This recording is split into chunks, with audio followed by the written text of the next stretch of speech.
Hindi kanya sinasabihan na ayoko na, pero araw-araw niyang pinaka-feel na hindi na siya sigurado sa'yo. Kasi alam mo yung pinakamahirap, yung hindi naman siya umalis pero hindi na rin siya nandyan sa tabi mo. Hindi niya sinasabing ayoko na.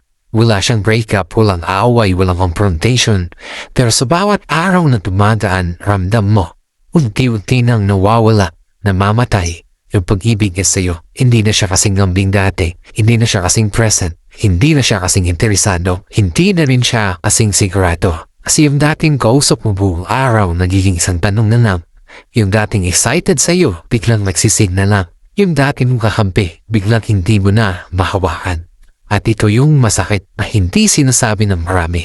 Minsan talaga hindi ka iiwan ng tao, uubusin ka lang nila, nagdahan-dahan. Kasi hindi ka niya sinasamihan ng ayoko na, pero pinaparamdam niya sa'yo na hindi ka niya pipiliin, na hindi ka niya na nakikita, na hindi na ikaw ang future na gusto niya.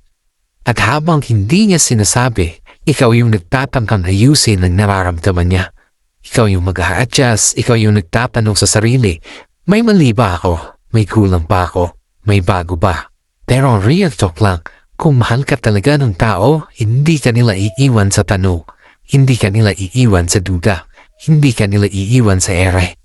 Because people who want to stay, make it clear. People who want you, don't make you guess.